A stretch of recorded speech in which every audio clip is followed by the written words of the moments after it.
Good morning, folks, or good afternoon, or good evening, wherever you're joining us from. Thank you so much for joining us today to tune in, no pun intended, to our conversation that's all about music and mental health. I'm Jen Kearney. I'm a digital communications manager for McLean Hospital, and I am joined by the delightful Roberto Olivardia. Before we get started, I just want to provide a little bit of information about the session. So, to some people, music might just be what they call background noise, what you hear in an elevator or a doctor's office.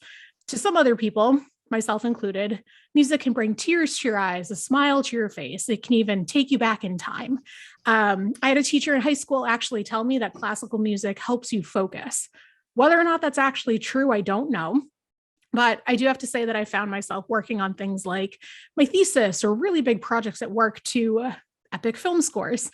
So thank you to John Williams and Hans Zimmer for getting me through some tough times. One of the things about music is that it's often an outlet for a lot of people, especially kids and teens. Whether it's being played on a device or played on an instrument by themselves, it doesn't really matter. What we do know, though, is that it has a lot of value to a lot of folks, and its impact on mental health can be far reaching.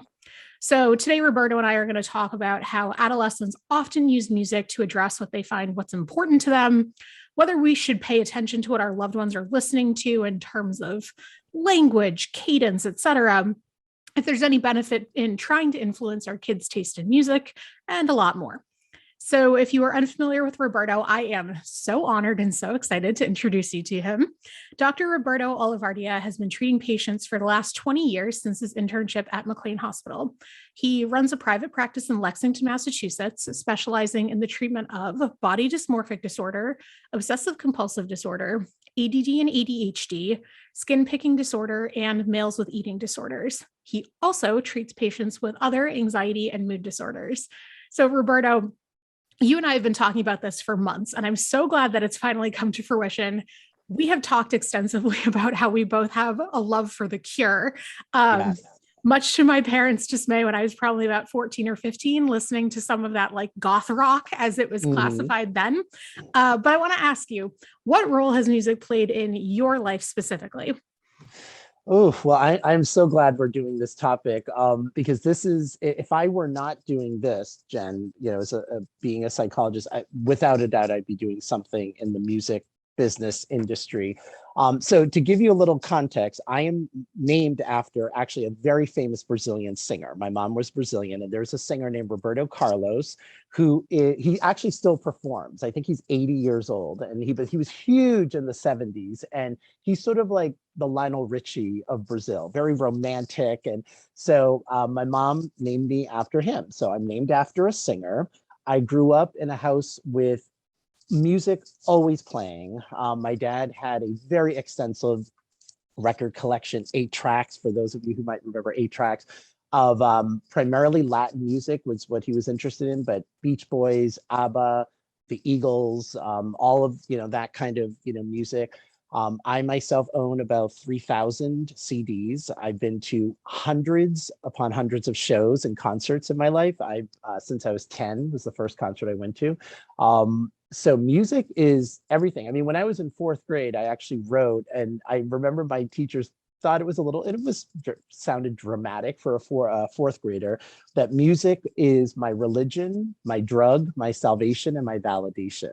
And I was so impressed that I even, figured out what those words meant when I was 10 years old. But it has been incredibly helpful to me to connect to experiences, to feel heard, to feel validated, to just have fun, to enjoy, things, to be creative.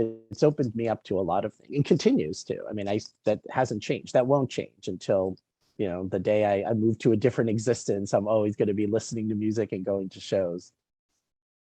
So I have to ask then, based on what you find valuable, validating, making you feel seen and heard through music, what are some of your favorite albums of all time and why? Because I've got my own top 5, but I want to hear you. Yeah. I could give you my top 10. So the first record I ever bought was the Go-Go's Beauty and the Beat album. When I was 9 years old, I heard the song We Got the Beat, and I love the sound of drums, like percussion and drums. It's just a very pleasing sound. And when I heard We Got the Beat, that was one of those like, oh my gosh, magical sort of music memories. And I came home because I heard it in school. Our music teacher allowed us to bring 45 single records, and this girl brought We Got the Beat, and I said, I want to buy this record, and bought that record. And to this day is still my favorite album of all time, in terms of just the fun and the kind of pop punk pulse of that record. And also, a lot of people don't know about the Go-Go's. I mean, other than being, the most successful all-female rock band, they just got inducted in the Rock and Roll Hall of Fame in October, which I flew to Cleveland to see them. That's how much of a fan I am. But also, a lot of their lyrics have certain like dark qualities to them, and I was attracted to that sort of mixture even back then, of like this kind of happy sort of upbeat music with sort of like kind of bitter kind of dark lyrics.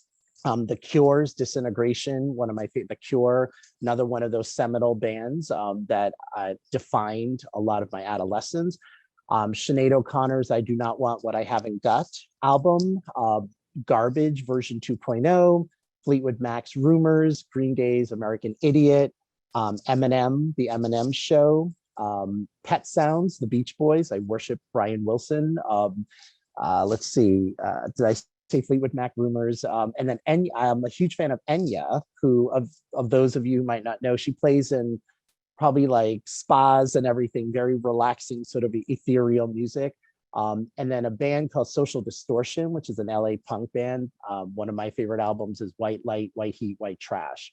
So I like punk, pop. I mean, I really love every kind of genre of music, but those are probably, I think I said the top 10 there. Basically anything that speaks to you on your own personal level, because it seems like there's so much that's like from the outside that seems really disjointed, listening, being like, oh, Fleetwood Mac, Rumors, and also the Eminem Show. But I feel like at some point there's like an undercurrent of commonalities in all of them. I'm assuming that it has to do more with the relatability of lyrics in some of those, but have you noticed any connection between all of those albums?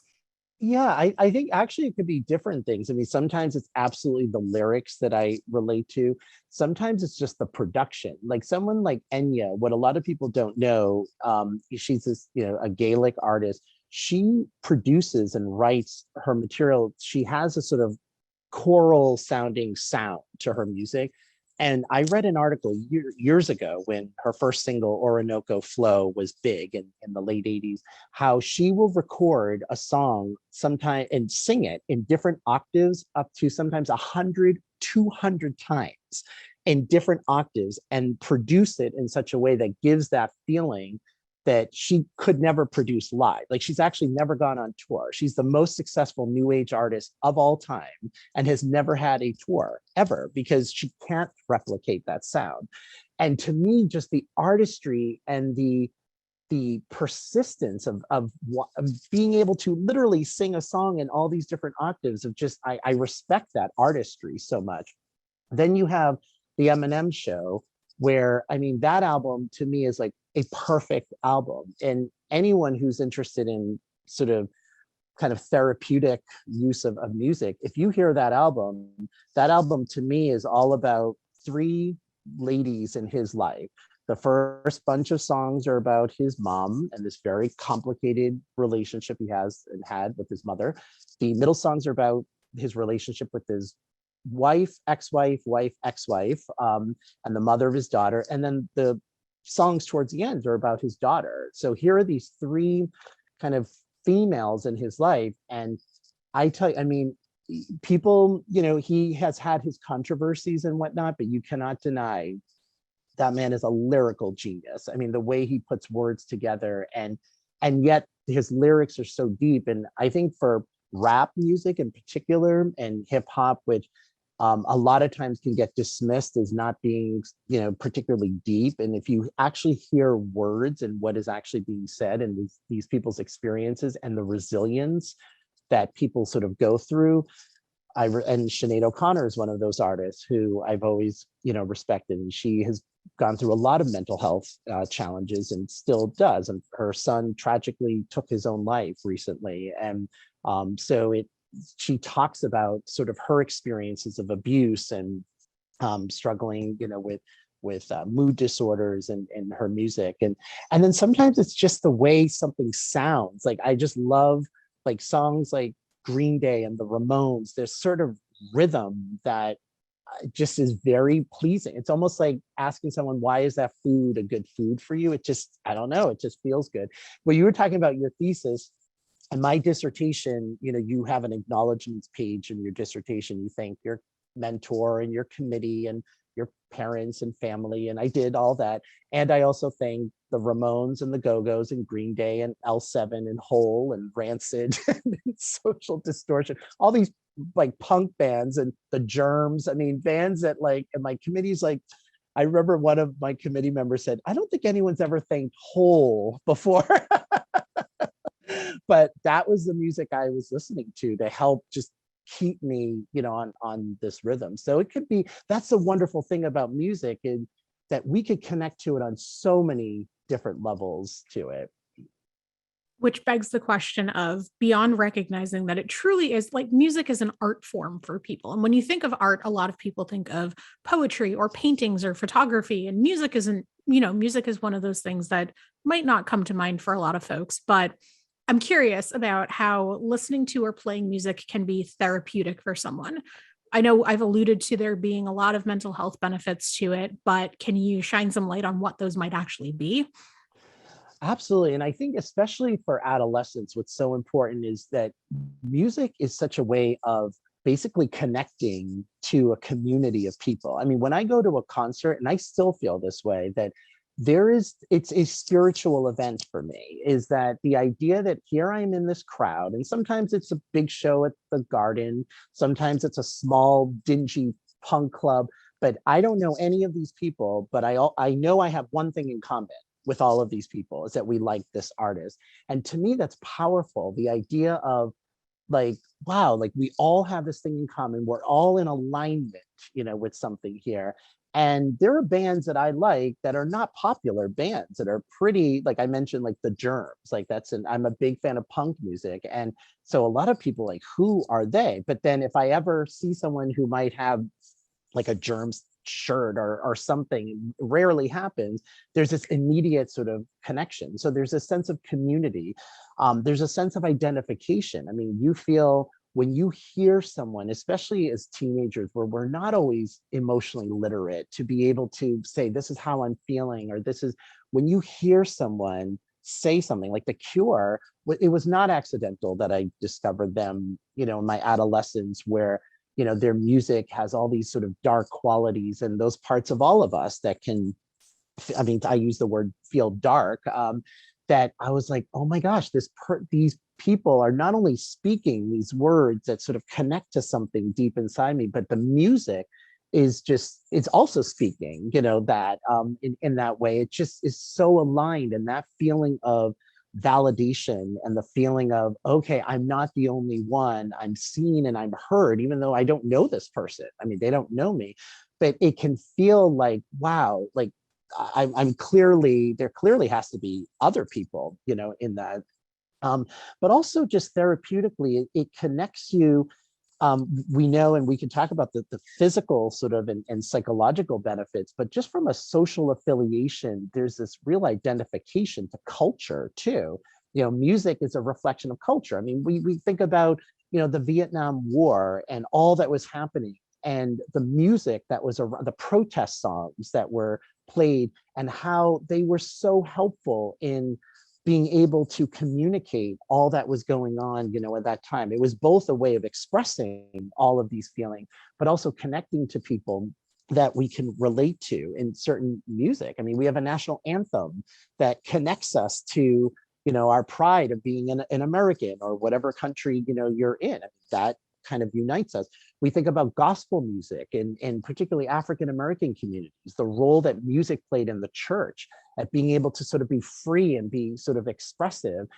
So music, I mean, in my household was very much a part of our culture in that way. Like to not have music, like I used to be bewildered by people who were like, yeah, I kind of like music, like, yeah, so I'm like, what? It was so much a part of, I mean, my dad, when the House of Blues in Boston first opened up, It was in the I think 2009, 2010. One of the first bands that played there was the Gypsy Kings, who my dad was a huge fan of the Gypsy Kings. My dad was 86 or 85, 86 years old at the time. And House of Blues is general admission. I mean, there are some seats in the back there, but I said, would you want to see the Gypsy Kings? He's like, of course I want to see the Gypsy King. So my dad in his mid 80s, that was a show. I mean, we saw Tito Puente, we saw Linda Ronstadt. I mean, he took me to my very first concert, which is the Go-Go's in Boston when I was 10 years old. And I'm still so appreciative of him recognizing that. And I, like you said, with The Cure and a lot of music that horrified my parents. And in a way, that was also part of it too. I mean, as adolescents, music is also something that it's kind of like our thing, in a way. And it can also be a way of sometimes separating yourself from sort of, older adults. And even though young kids like a lot of older music, but there's something also about like, this is ours. We don't expect you to sort of understand this. There were some bands that I liked simply because they were loud, discordant, and rebellious. And I was very attracted, to that. There is that very rebellious side of me. Well, I'm not wearing a tie now, but I always tell people, don't let the tie fool you. There's, this little rebel there. And music was such a safe way to sort of express that. So I think, I just know as a teenager in particular, if you criticize the music I listened to, I felt criticized. Like I took it very personally because I was so adhered to these musicians as being a part of who I am. So, and I'm not saying every teenager is like that, but I always tell parents, be aware of if your son or daughter is really interested into music, not saying things like, oh, that trash, that garbage, Now, granted, sometimes if my parents said that, they wouldn't say that trash, but they'd be like, oh, that stuff. I'd be like, yeah, because the whole point was to have it be so messy and everything. And that's why punk music it was so appealing to me, was that you didn't have to be know how to read or write music. You just had to be loud. I think there's something that's so impactful too about you recognizing that like your MO and listening to some of this music was that it was disjointed at best. And you're like, yeah, that's what I'm going for. And especially when you're a teenager, you're trying to figure out your own identity. You often feel misunderstood. And I mean, like I was a teenager once myself. I can't help but think that a lot of me trying to figure out who I was at best was disjointed. And I think that that's why a lot of music that felt discordant to me actually spoke to me, because I was like, wow, all right, people can do this for a living. Like, I'm going to make it through these years just fine. And I think that had a huge impact on my own mental health, because it makes you feel substantially less alone at that point. 100%. And I think the other thing too is that with music, like if I ran a list of all the different concerts that I've been to, it would be like, what? Like, I love Lionel Richie. I also love Rancid. I just yesterday, actually, Jen, I saw Ronan Tynett, who's one of the Irish tenors here in Lexington Center. I was the youngest person in the crowd. I can tell you, most of the people were over 60. And I was taking that all in, like what this music meant to them. I mean, to me, music is also not just my own experience, but I love when I go to a show and see what it does to other people, and I get into conversations with different people about what that music means to them. But there are all these different sides. I mean, one of the things that people will know when if I first meet somebody, other than, like my family and what I do, is how much into music I am, and also the eclectic nature of it. And all of it is authentic, because there's sometimes, there are those artists that I just want to be sort of rebellious and discordant and loud. And then I do like Brian Wilson's harmonies, like I love like a perfect harmony and melody. And when I was a kid, I used to listen, my dad bought these really good headphones from the store Lechmere, which doesn't exist anymore. It was an electronics store before Best Buy. Yeah, good old Lechmere. And he spent a good amount on these headphones. And that was a lot for a middle-class family. And I used to hear and remember hearing songs and isolate the bass line and just hear the bass line. Then I would replay the song on the vinyl and just hear the drums and just the artistry of it. And that's sometimes what I connected to. And then other times like Fleetwood Mac's Rumors, like I love knowing about what inspires those songs and to know the complicated relationships of all of those members while they were making that record. I love tension. Like I'm attracted to that. I think because I think human existence is filled with tension in some ways that we're all trying to sort of get through. And then sometimes I like a good, fun, silly song too. I think that has value to it as well. That's why I never understood when people sort of devalue any kind of artist, like someone like Britney Spears, that they might say, oh, she's just, pop fluff. It's like Britney Spears is great music to work out to, is great hooks and dance songs.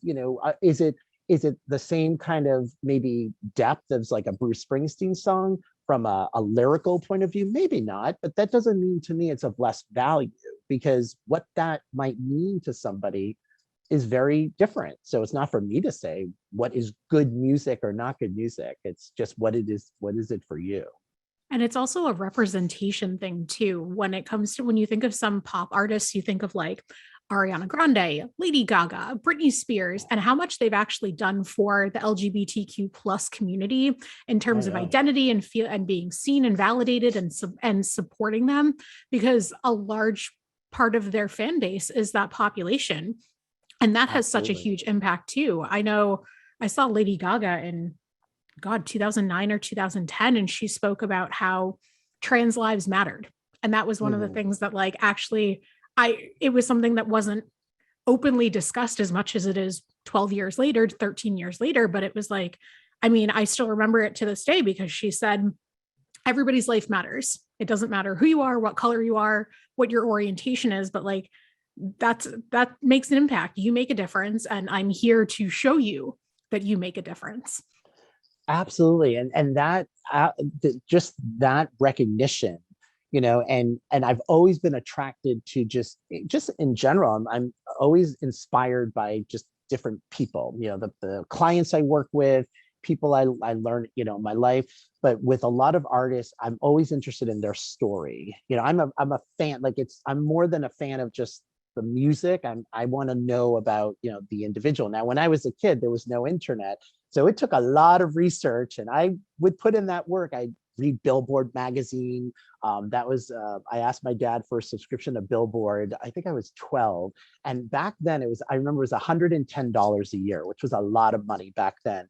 And I begged my dad, I'm like, please, like, you don't have to get me anything else. And he got me that subscription. And I read, and I knew all the charts, but I would read sort of like what inspire a lot of these artists. But absolutely, I mean, the Go-Go's, being an all-female band that was so different. And the idea that even back then, I remember, other people talking, saying, oh, they don't really play their instruments. Like guys are playing the instruments backstage. Like, isn't that crazy? Like to think that it was like, and to know their story, I highly recommend people seeing their documentary about coming from the LA punk scene.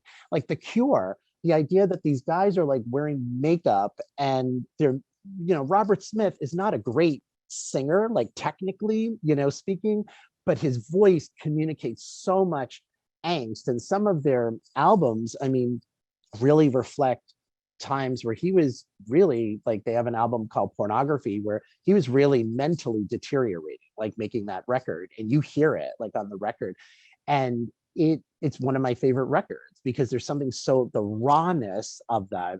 But absolutely, when you have people, of color and artists that speak to the LGBTQ community, how transformative that is for people to, like I remember what Madonna, meant, to the LGBTQ community at a time, talking about AIDS, in the 80s and 90s, when a lot of artists weren't, tapping into that or talking about that.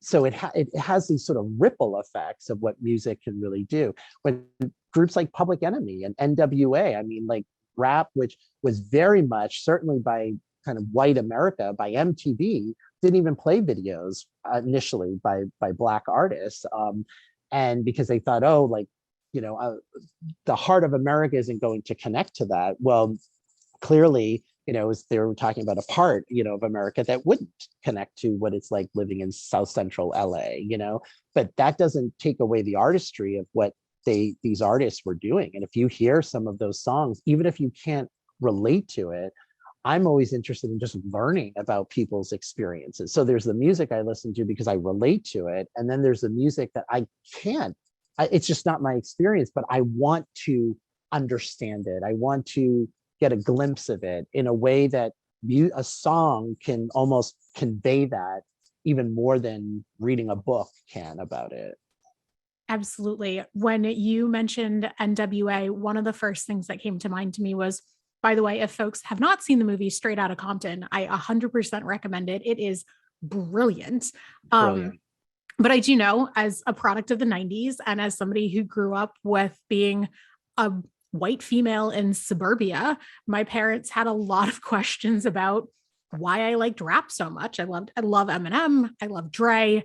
I love NWA. I can see why two white parents in middle-class America in suburbia could be concerned about me listening to music with drug use, sex, violence, anti-police sentiment. Any advice for those parents who may have those types of concerns? I know it is certainly something that after I was like, look, it's not impacting me. I'm not not anti-authority, whatever. I'm a pretty straight-laced kid. I think their concerns were assuaged a little bit, but for parents who are tuning in who might be concerned, any advice for them? Yeah, I think I always encourage parents to, one, if their kid is really interested in certain kinds of music, is asking them, what attracts them, to that music, to listen to that music on your own, like actually listen to the songs, listen to the lyrics.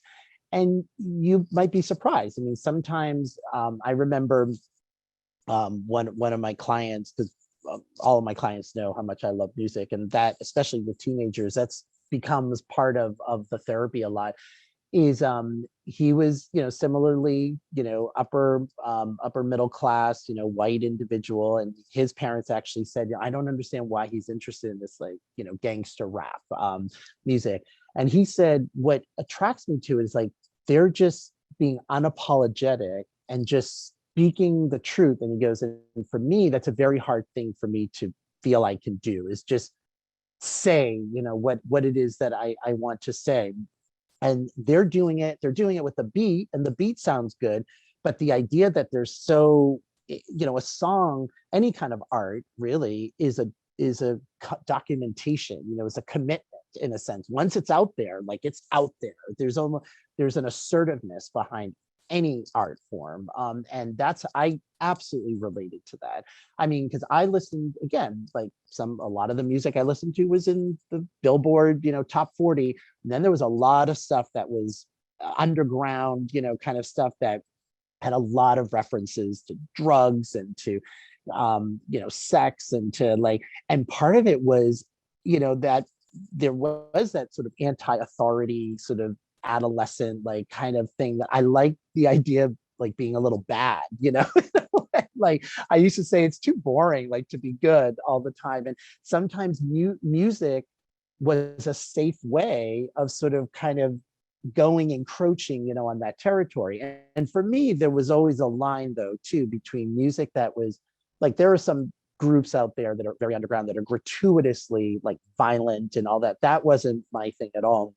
But if people were speaking of their experiences that happened to include violence, that to me was an authentic expression, an authentic sort of representation. And I think to understand what it is that attracts, your child to that kind of music, and what is it doing for them? Because of course, one of the questions a lot of times parents will ask is it healthy for them to be listening to, music that might be talking, let's say, about depression, or songs that can, if you have a child that's struggling with depression? And to me, the answer is it depends. We don't want to label it one way or another, because there are a lot of people who music is the thing that helps them through. When if you're depressed and you're hearing, I don't know, "Don't Worry, Be Happy," by Bobby McFerrin. Great song, but if you're depressed, you're gonna But something in you is gonna go, absolutely not. No, yeah, thank you. bye-bye. Like, not my experience. So you need groups like The Cure or Nine Inch Nails, that have this sort of like dark kind of quality so people can feel, being heard. Now, the depends part comes as to what does that do. Now, if there's somebody who's hearing this music and it's to them almost justifying like suicidality, self-harm behaviors, as opposed to, let's say, if someone is struggling with suicidality, self-harm, and they're listening to this and it's enabling them to engage their feelings, to actually, it models to them, hey, this is an expression. Like Eminem once said in a Rolling Stone interview, if it weren't for music, I'd be dead. Like, he goes, therapy, we have this assumption that everyone has access to mental health treatment and everyone has equity around mental. That's not the case at all. For someone like Eminem, who grew up in, very tough neighborhoods in Detroit, Michigan, rap was his therapy. And if you hear his records, it is all there. His life, his sobriety, dealing with addiction, dealing with his relationships, that he said. So if somebody else can hear that and think, okay, here's somebody who they've survived it and there's no pretenses here, maybe that can inspire me to do that, then it's very helpful. Now, if somebody is, let's say, listening to a group like Joy Division, which the lead singer Ian Curtis took his life, and they would listen to it as a way of saying, okay, well, then maybe I should take my life as well, well, then that's obviously more problematic. And so that's where we want, but we don't want to dismiss that they're still attracted to that music, because even therapeutically, I would be like, well, let's look at what themes of this do you relate to? And most importantly, how can you then use that to move you forward? Because ultimately it's about engaging you and connecting you to something, as opposed to disconnecting you or numbing you from something.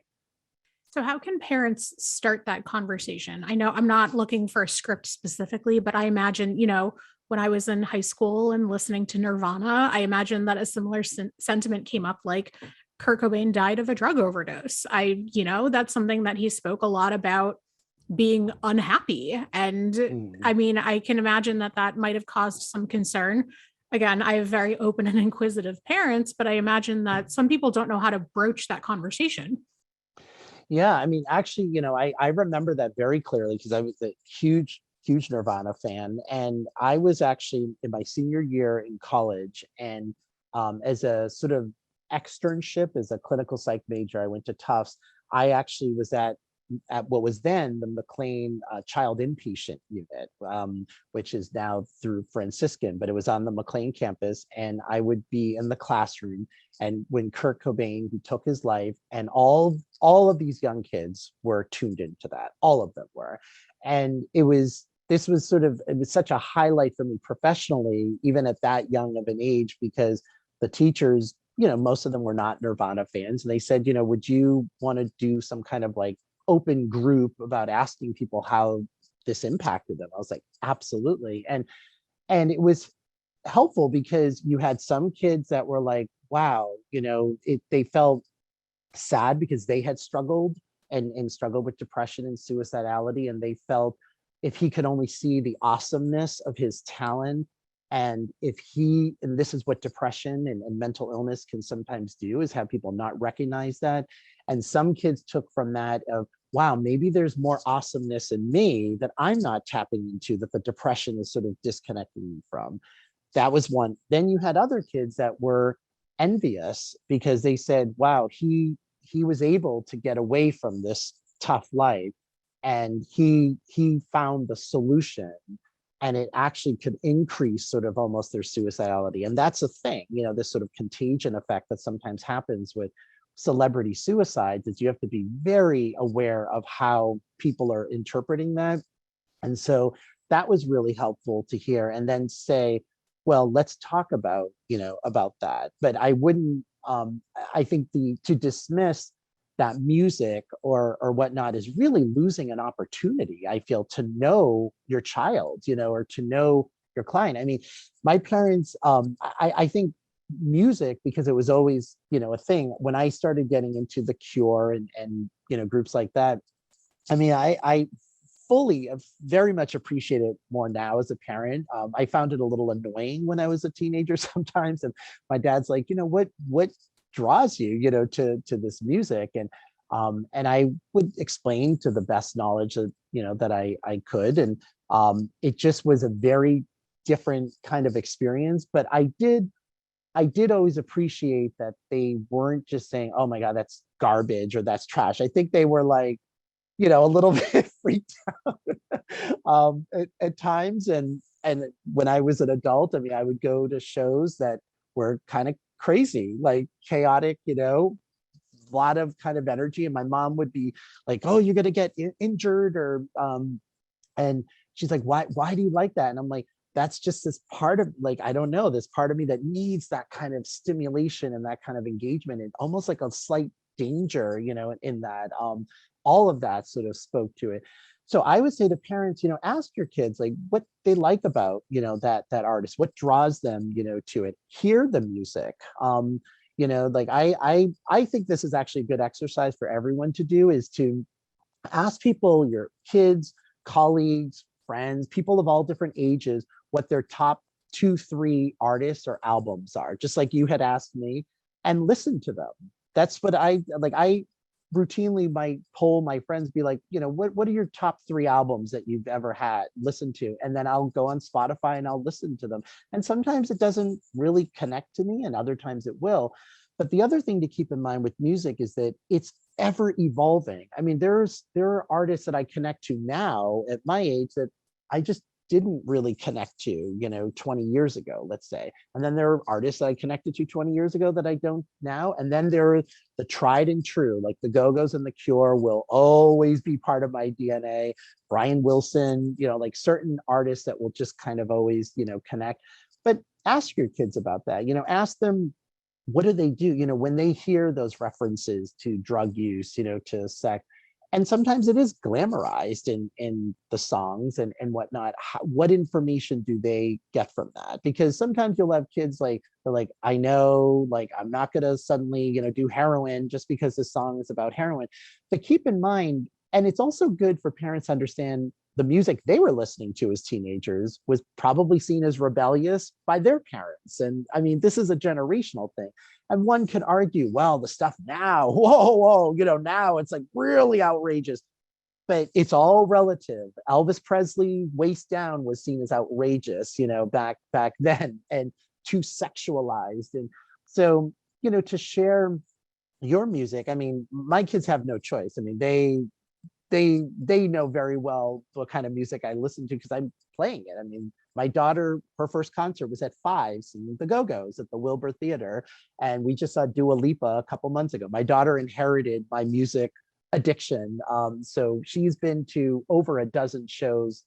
Right now, I mean, she's only 14, and we've seen Bruno Mars and Katy Perry and Dua Lipa and the Go-Go's, and I mean, just various kind of artists, and just taking part in what it is that sort of attracts. And I've noticed even in her, let's say, what she was listening to at 10, and now as a 14-year-old, almost 15-year-old, like the maturity of some of the artists and the different themes that these songs have. And I've had conversations with her about, I don't want to be necessarily like prudish around it, and at the same time I want to have discussions knowing that there are themes around sex and about things that are going to be in that music that I can't shield them from. It's funny when you were asking about like some artists that will always stick in your mind and like who those people might be. I was thinking about it and I was like, okay, Elton John, Led Zeppelin, Foo Fighters. What exactly do any of them have in common?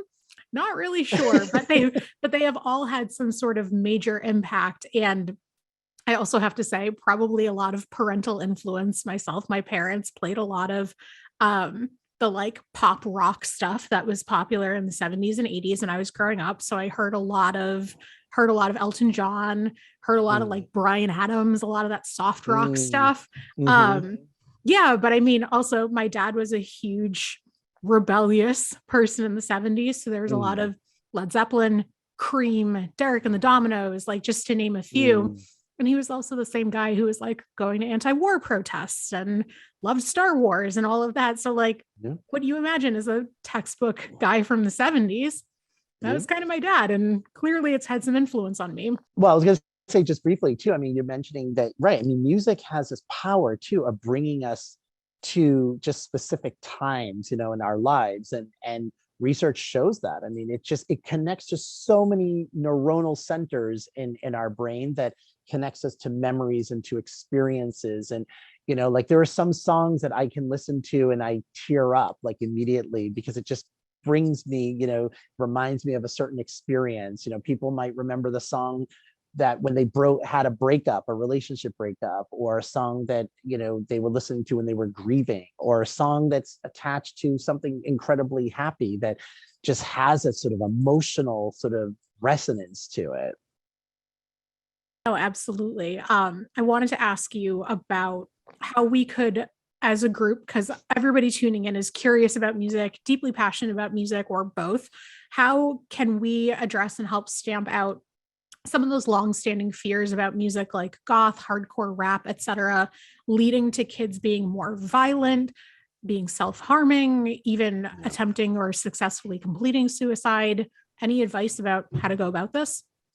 Yeah, I mean, I know that therapeutically I integrate with any, I mean, adults as well, but particularly teens that are interested in music, and having them sort of bring in some of the music, and we sort of talk about sort of what messages that they're getting from it, because it's like in some ways you can get kind of a message of encouragement and hope and validation, or if depending on the person's frame of mind, the message could be, oh well, this is I should be going out and using drugs and doing these kinds of things. And then rock stars in general, you have some that lead lifestyles that glamorize the kind of partying, drug use, and then they become sober, and then they talk about how much better it is being sober, but that's after the kind of image of and getting kind of falling into that piece. And I think it's very important to sort of separate that and say, there's nothing wrong with the music, but at the end of the day, we want any kind of art form or anything to sort of to make us feel more grounded, to make us feel more connected, more authentic, and to lead sort of a more authentic, healthy life. And that's what art is really meant to do, is to give voice to these things. And we know, whether it's literature or in painting or songs, there are a lot of artists who were dealing with a lot of, certainly historically, undiagnosed mental illness, and didn't have the resources, didn't have other outlets. There wasn't a culture to talk about it. We have a better culture now to talk about being able to take this song and then say, okay, I can relate to it here, here, and here. And now how do I sort of take that and use that as fuel to feel better and to feel more connected, to ground me, to connect me, as opposed to something that's going to further disconnect, further numb, further alienate people from other people. Because even if you take, like, with punk, I mean, I was one of those kids, a certain part of my life hanging out in Harvard Square, which was at that time like a little punk mecca, with kids with mohawks and tattoos, which at that time was very radical.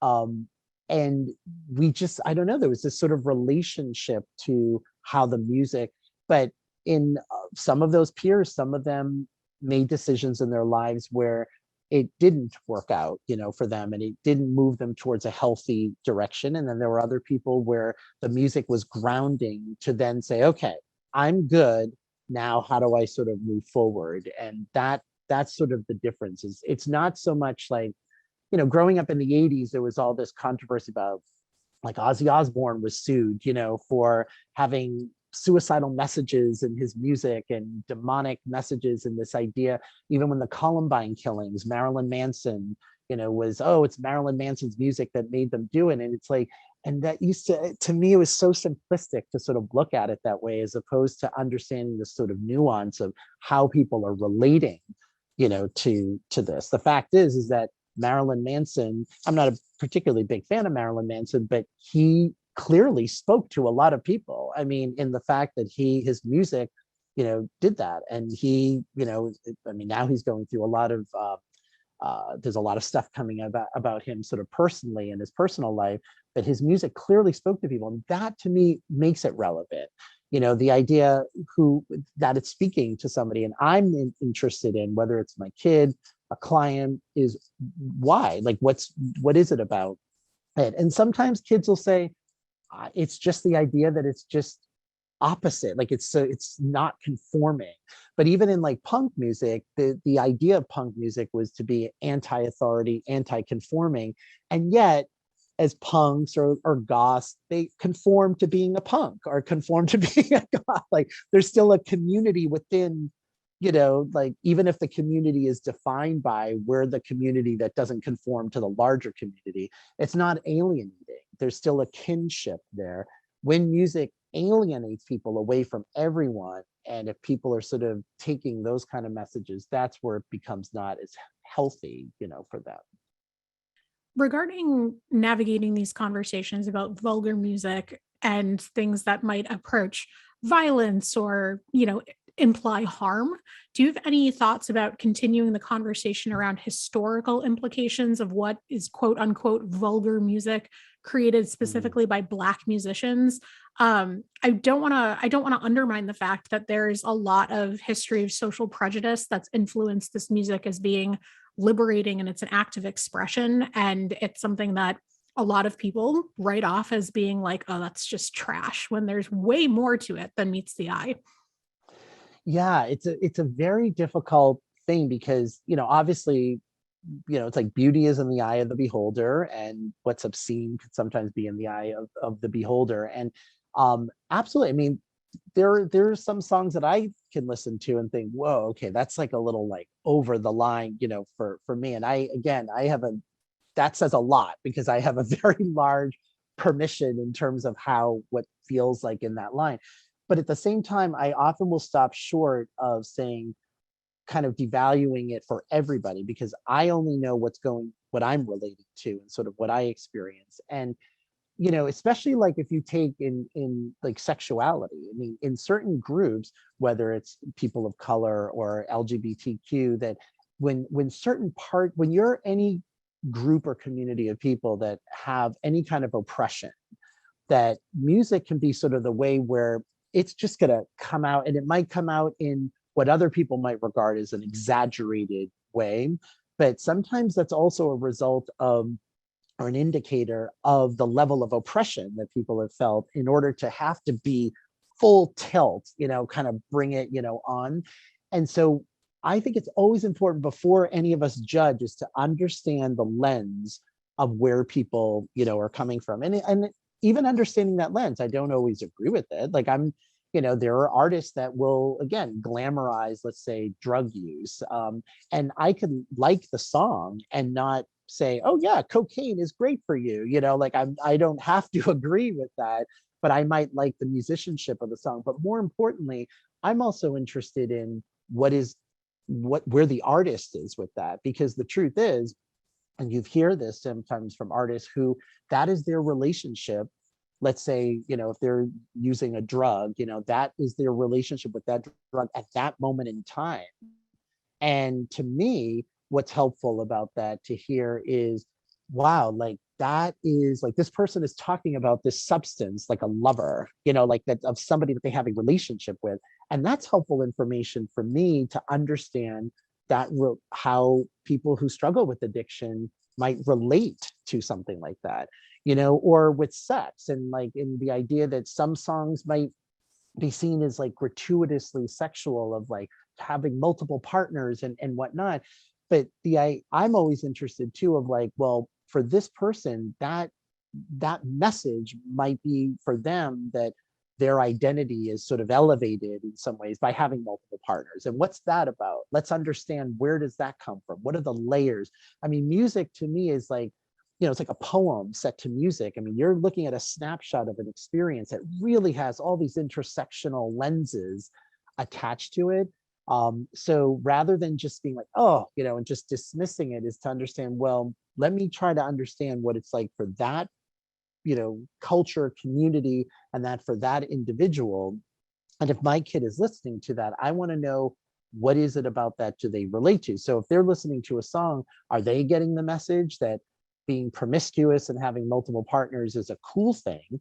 And if they are getting that message, I want to be able to, this song could be a good opportunity to talk about, the dangers in that, or, how important it is to be safe, and those kinds of things. Because music isn't going to be the only vehicle and venue that they're getting that messaging in. Or you could be rest assured that they're like, no, I think what they're talking about is gross, but it has a sick beat to it, and I like the beat, and that's all I like to it. And sometimes that's all it is. It's like, a duck is sometimes just a duck, but other times it could be multi-layered. And that's why, to me, it's always interesting to have those conversations, to inquire about. And for everybody out there who's listening, to asking yourself, what attracts you to the music you listen to, and like, what is appealing to it. And as adult, like, there are ways that I can reflect when I was, as my kids are teenagers now, thinking, wow, like, I could almost think of it in a different way than I was even then, obviously with insight and life experience, of thinking, wow, there was something, like, even that part I said earlier about a part of me that was attracted sometimes to just things that were just like bad, in a way that, like, I wouldn't have said that when I was 15, that I would have been like, no, there's like serious messages, and some of the music did have that. And some of it's like, no, I just liked it because it was just like a middle finger, kind of like, and of no fault of my parents. I mean, that's the other thing I tell parents: don't blame yourself for it. Like, this is just, I don't know, adolescence, part of my own kind of wiring in some ways, that just needed something sometimes to push against. And music was a great way to do that.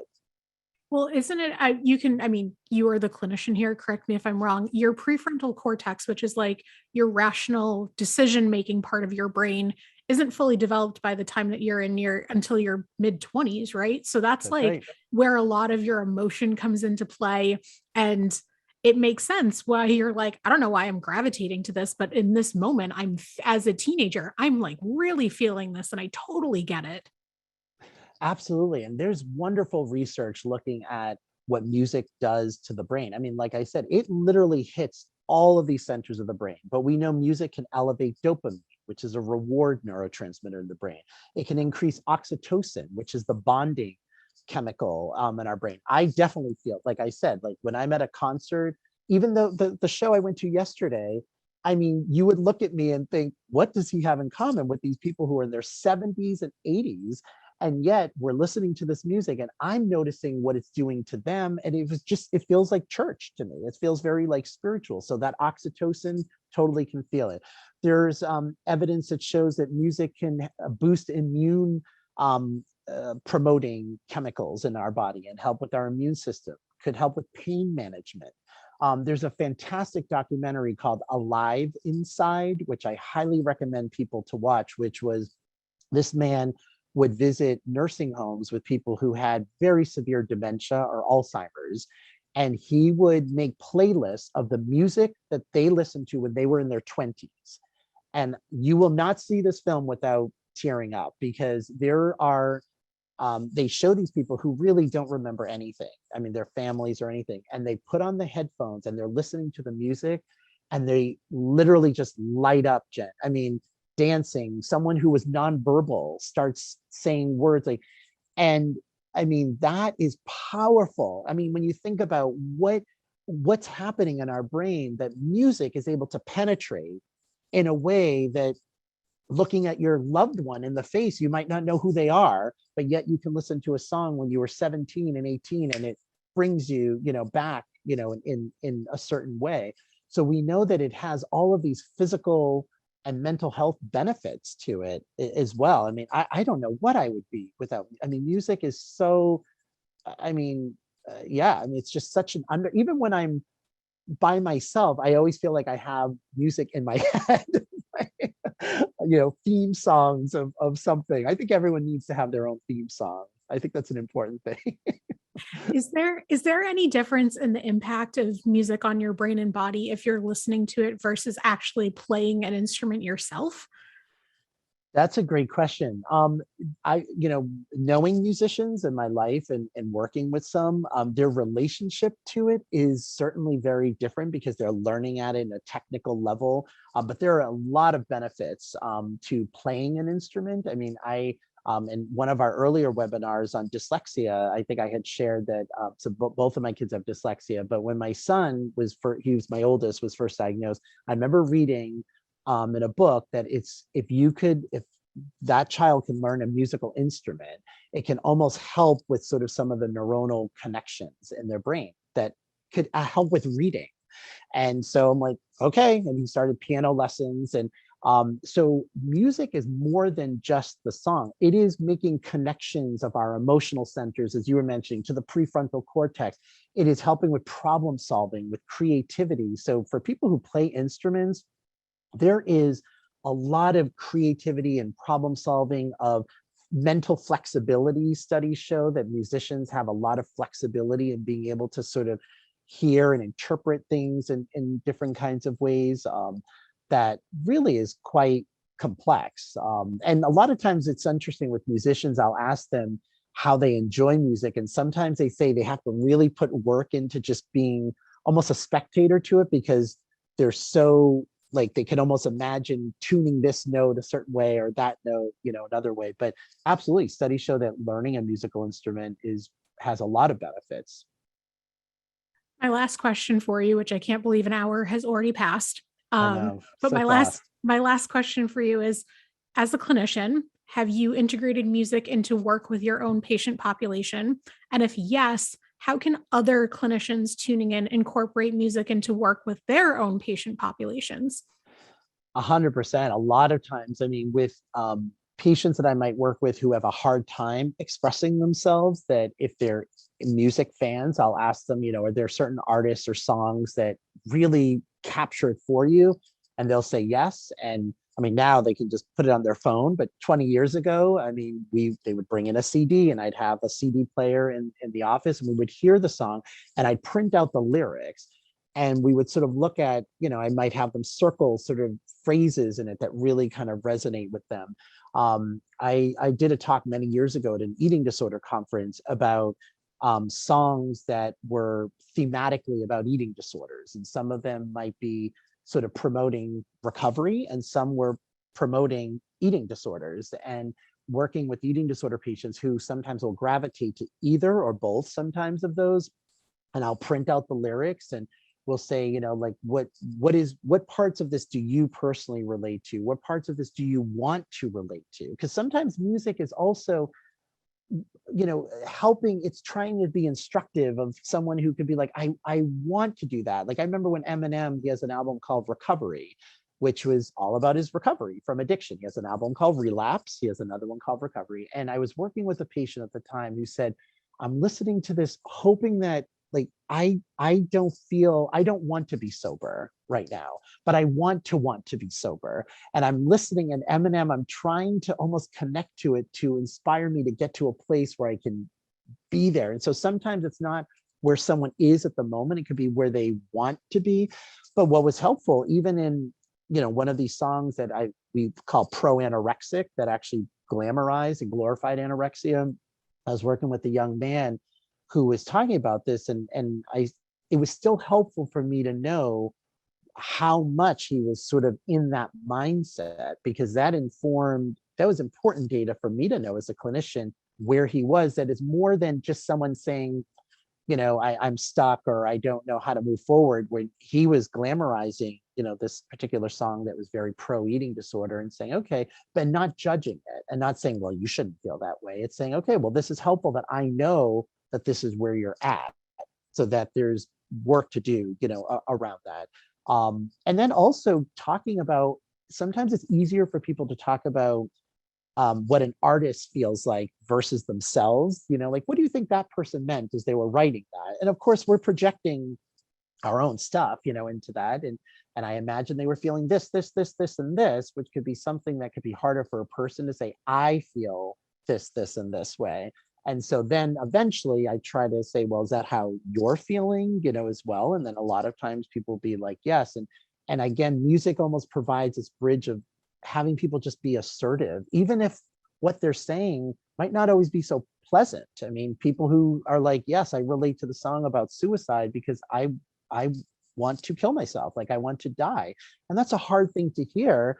And at the same time, it's so important that we hear that so that we know how to help these people. So if absolutely, if somebody is interested in music and that's a vehicle for them, I always will bring that in, therapeutically.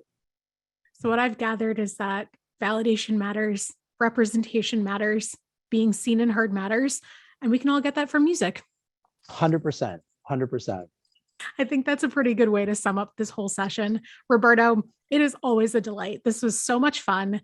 I'm going to go listen to Goodbye Yellow Brick Road on repeat all afternoon. Thanks to you. Yep. And to anybody tuning in, thank you so much for joining. This concludes our chat about music and mental health. Until next time, be nice to one another, but most importantly, be nice to yourself. Thank you again, Roberto, and have a great day, everyone. My pleasure. Take care.